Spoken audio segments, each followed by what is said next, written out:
നിങ്ങളിത് കേൾക്കണം നാട്ടുകാർ. ഏകദേശം 7 മണിയായപ്പോഴാണ് എന്നെ ഭാര്യ വിളിക്കുന്നത്. അപ്പോൾ എഴുന്നേറ്റ വശം തന്നെ ഒരു കട്ടൻ ചായ എൻ്റെ ഭാര്യ എനിക്ക് കൊണ്ടുതരാറുണ്ട്.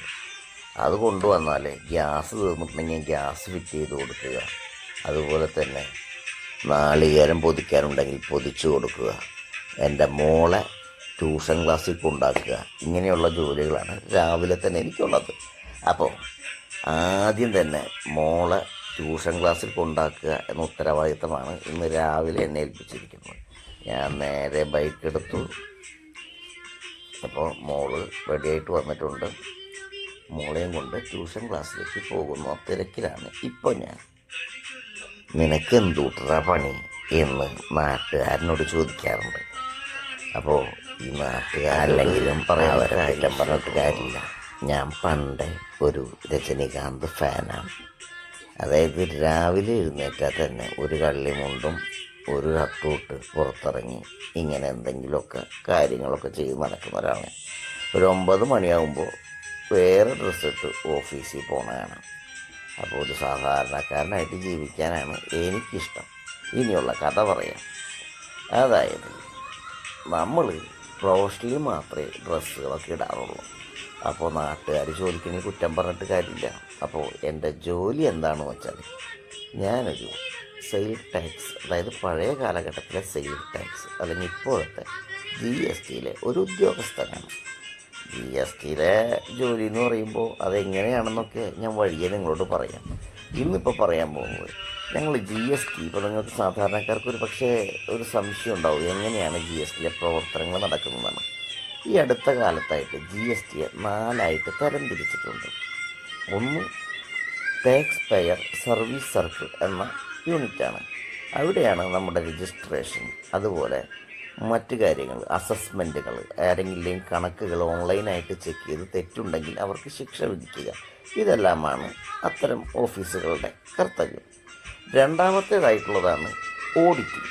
ഓഡിറ്റിംഗ് എന്ന് പറയുന്നൊരു വിഭാഗത്തിൽ അവരുടെ കണക്കുകൾ പരിശോധിക്കുകയാണ്. അവരുടെ ബുക്സ് ഓഫ് അക്കൗണ്ട് വിളിച്ച് അതുമായിട്ട് താരതമ്യം ചെയ്ത് നോക്കിയിട്ടാണ് അവിടെ പ്രവർത്തനങ്ങൾ നടക്കുന്നത്. മൂന്നാമത്തെ ഞങ്ങളുടെ പരിപാടി എന്ന് പറയുന്നത് ഇൻ്റലിജൻസ് ആണ്.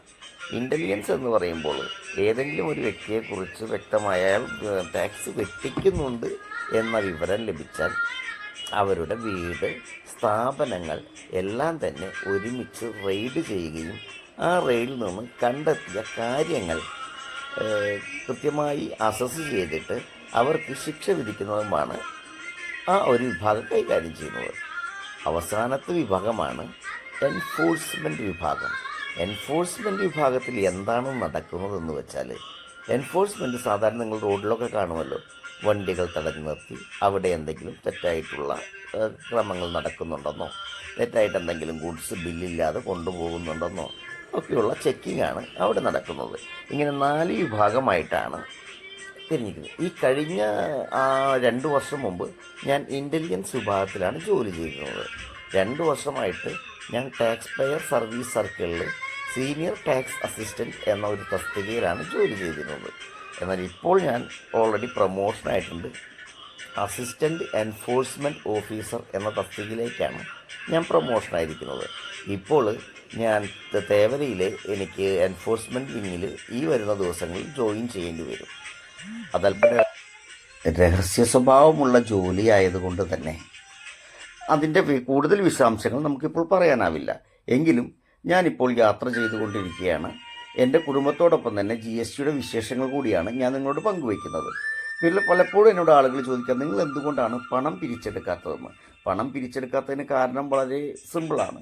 കാരണം നമ്മൾ പണിയെടുക്കാത്തത് കൊണ്ടല്ല. അത് കോടിക്കണക്കിന് രൂപ സമ്പാദ്യമുള്ള ആളുകളാണ് പലപ്പോഴും അസസികളായി വരുന്നത്.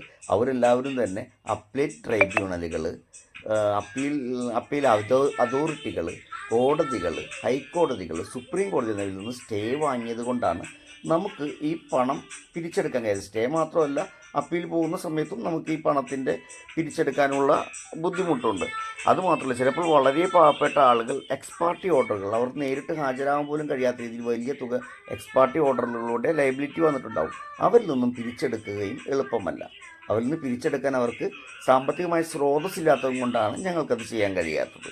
ഇനിയിപ്പോൾ നമ്മൾ പോയിക്കൊണ്ടിരിക്കുന്ന ഈ സ്ഥലം എന്ന് പറഞ്ഞാൽ പഴയ ബിവറേജ് ഷോപ്പാണ്. പക്ഷേ ഹൈവേയുടെ ആ നിയമം വന്നതിന് ശേഷം ബിവറേജ് പൂട്ടി ഇപ്പോൾ അവിടെ ഒരു നീതി മെഡിക്കൽ സ്റ്റോറും നീതി ലാബുമാണ് പ്രവർത്തിക്കുന്നത്. മകൾ അതിന് മുകളിലുള്ള ട്യൂഷൻ സെൻറ്ററിലാണ് പഠിക്കുന്നത്. വീട്ടിലെത്തിയപ്പോൾ എൻ്റെ ഭാര്യ എനിക്ക് രാവിലേക്കുള്ള പ്രഭാത ഭക്ഷണങ്ങൾ പാകം ചെയ്യുകയാണെന്ന് തോന്നുന്നു. അപ്പോൾ ഇപ്പോൾ ആദ്യം സാമ്പാറാണെന്ന് എനിക്കറിയാമായിരുന്നു. സാമ്പാറാണ് പകർത്തി വയ്ക്കുന്നതെന്ന് തോന്നുന്നു. സാമ്പാറുമായി അവൾ വന്നിട്ടുണ്ട്. സാധാരണ ഞാൻ രാവിലത്തെ ഭക്ഷണം കട്ട് ചെയ്യാറുണ്ട്, കാരണം എനിക്ക് അല്പം തടി കൂടുതലാണ്. അതുകൊണ്ട് തന്നെ വൈഫ് 3 ഇഡ്ഡലി സ്നേഹപൂർവ്വം നിർബന്ധിച്ചപ്പോൾ കഴിക്കാതിരിക്കാൻ തരമില്ല എന്നൊരവസ്ഥയായിപ്പോയി. അങ്ങനെ ആ ഇഡ്ഡലി കഴിക്കാനുള്ള തത്രപ്പാടിലാണ് ഞാൻ. ഇനി പോകാൻ പോകുന്നത് എൻ്റെ അനിയനാണ്. എൻ്റെ അനിയൻ്റെ എന്ന് വെച്ച് കഴിഞ്ഞാൽ അനിയൻ മലപ്പുറം എത്തുള്ള വെളിയങ്കോട് UP സ്കൂളിലെ ഒരു അധ്യാപകനാണ്. അദ്ദേഹം പുറപ്പെടുന്ന രീതിയാണ് നിങ്ങൾ ഈ കാണുന്നത്. ഒരു മാഷ് ഇത്ര ഫ്രീക്കനായിട്ടാണോ പോകുന്നതെന്ന് ചോദിച്ചാൽ അദ്ദേഹം ഒരു ന്യൂജൻ അധ്യാപകനാണ്. എങ്കിലും സ്വന്തം മക്കളോടുള്ള സ്നേഹം തന്നെയാണ് അവൻ്റെ സ്റ്റുഡൻസിനോടും അവനുള്ളത്. അപ്പോൾ ആ ഫ്രീക്കൻ മാഷ് ഇവിടെ നിന്ന് പടിയിറങ്ങുകയാണ്. ഫ്രീക്കൻ മാഷ് പടിയിറങ്ങിയാൽ അടുത്തായിട്ട് ഇറങ്ങുന്നത് ഞങ്ങളുടെ നിക്കുട്ടനാണ്. നിക്കുട്ടൻ അനിയൻ്റെ മോളാണ്. വലിയ കുടുംബത്തെയാണ്, ഈ കാണുന്ന പോലൊന്നുമല്ല.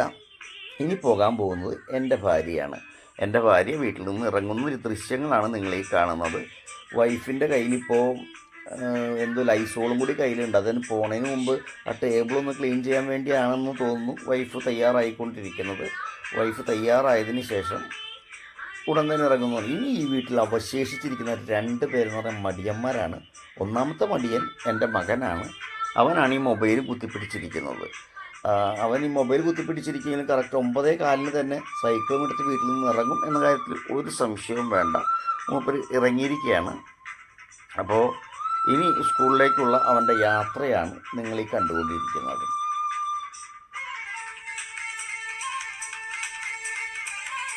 അവനപ്പോൾ സ്കൂളിലേക്ക് പോയി കഴിഞ്ഞു. അപ്പോൾ വീട്ടിലെ ആളുകളുടെ എണ്ണം കുറഞ്ഞുകൊണ്ടിരിക്കുകയാണ്. അവസാനം അമ്മ മാത്രമേ ബാക്കി ഉണ്ടാവുള്ളൂ വീട്ടിൽ. ഇപ്പോൾ നിങ്ങൾ ഈ കാണുന്ന ദൃശ്യം മുൻപ് ഞാൻ തൃശ്ശൂർ ഇൻ്റലിജൻസിൽ വർക്ക് ചെയ്യുന്ന കാലഘട്ടത്തിൽ ഞാൻ ഉണ്ടാക്കിയൊരു വീഡിയോ ആണ്. ഞങ്ങളുടെ തൃശ്ശൂർ ഇൻ്റലിജൻസിൻ്റെ ഓഫീസിൻ്റെ ദൃശ്യങ്ങളാണ് ഈ കണ്ടുകൊണ്ടിരിക്കുന്നത്. തൃശ്ശൂർ ഇൻ്റലിജൻസ് ഓഫീസിലേക്ക് ഞാൻ കടന്നു വരുന്നൊരു ദൃശ്യം എൻ്റെ കൂട്ടുകാർ പകർത്തിയതാണ്. അന്ന് ജയിലർ സിനിമയിൽ മോഹൻലാൽ ഉപയോഗിച്ചിരിക്കുന്ന ഷർട്ടാണെന്ന് തോന്നി ഞാൻ എടുത്തത്. അതുകൊണ്ട് അന്നത്തെ എൻ്റെ ഒരു സുഹൃത്ത് ഞാൻ കടന്നു വരുന്നൊരു ദൃശ്യം വീഡിയോയിൽ പകർത്തിയതാണ് ഇപ്പോൾ നിങ്ങൾക്ക് വേണ്ടി പങ്കുവച്ചിരിക്കുന്നത്. ഈ ദൃശ്യങ്ങളും നിങ്ങൾക്ക് ഇഷ്ടപ്പെട്ടു എന്ന് ഞാൻ കരുതുന്നു. അതവിടെ നിൽക്കട്ടെ. ഇനിയിപ്പോൾ ഞാൻ പോയിക്കൊണ്ടിരിക്കുന്നത് നേരെ ടാക്സ് പെയർ സർവീസ് സർക്കിൾ പറവൂരിലെ ടാക്സ് പെയർ സർവീസ് സർക്കിളിലേക്കാണ് എൻ്റെ ഈ യാത്ര എന്ന് പറയുന്നത് ഒരു മഹത്തായ ഭൂമികയിലൂടെയാണ് ഞാൻ യാത്ര ചെയ്തുകൊണ്ടിരിക്കുന്നത്. അതായത് കൊടുങ്ങല്ലൂരിനടുത്തുള്ള ചേരമാൻ ജുമാ മസ്ജിദിനടുത്തുകൂടിയാണ് ഞാൻ ഈ യാത്ര ചെയ്യുന്നത്. നിങ്ങൾക്ക് ഈ പശ്ചാത്തലത്തിൽ ചേരമാൻ ജുമാ മസ്ജിദ് കാണാൻ കഴിയും. ഇത് ലോക പ്രശസ്തമായ ജുമാ മസ്ജിദാണ്. ഇന്ത്യയിൽ തന്നെ ആദ്യമായി സ്ഥാപിക്കപ്പെട്ട ജുമാ മസ്ജിദാണ് ഈ കാണുന്നത്. ഇതുപോലെ ചരിത്രപ്രസിദ്ധമായ വഴികളിലൂടെയാണ് എൻ്റെ യാത്ര. ഇതാണ് കോട്ടപ്പുറം പാലത്തിനോട് ചേർന്ന് 2 പാലങ്ങളാണ് കോട്ടപ്പുറത്തുള്ളത്. ആ പാലത്തിനോട് ചേർന്ന് നിങ്ങൾക്ക് മനോഹരമായ നദിയും, കനോലി കനാലാണ്. അതുപോലെ തന്നെ അതിനോട് ചുറ്റും തന്നെ ഒരുപാട് പച്ചപ്പ് നിറഞ്ഞ ഭാഗങ്ങൾ നിങ്ങൾക്ക് കാണാൻ കഴിയും. അതിൻ്റെ 2ാമത്തെ പാലത്തിൻ്റെ മനോഹരമായ ദൃശ്യങ്ങൾ ഉടൻ തന്നെ വരുന്നതാണ്. ഇപ്പോൾ ആദ്യ പാലം കഴിഞ്ഞിരിക്കുകയാണ്. കോട്ടപ്പുറത്തേക്കുള്ള യാത്ര, അതായത് SN പുരത്തു നിന്ന് കൊടുങ്ങല്ലൂരിൽ നിന്ന് കോട്ടപ്പുറത്തു നിന്നും നേരെ പോകുന്നത് പറവൂർ ഓഫീസിലേക്കാണ്. ഇപ്പോൾ NHൻ്റെ പണി നടക്കുന്നു, നിങ്ങൾക്കറിയാമല്ലോ, 6 വരി പാതയാക്കുന്നത്. ആ പണിയാണ് ഇവിടെ നടന്നുകൊണ്ടിരിക്കുന്നത്. അതിൻ്റെ കുറ്റികൾ ആ പാലത്തിൻ്റെ കുറ്റികൾ ഇടയ്ക്കിടയ്ക്ക് നിങ്ങൾക്ക് കാണാൻ കഴിയുന്നതായിരിക്കും. ഈ യാത്രയിൽ ഞാൻ ചെന്നെത്തുന്നത് എൻ്റെ ഓഫീസിലേക്കാണ്. ഓഫീസിൻ്റെ ദൃശ്യങ്ങളുള്ള വീഡിയോ അടുത്ത തവണ തീർച്ചയായും ഞാൻ നിങ്ങളെ കാണിക്കുന്നതാണ്.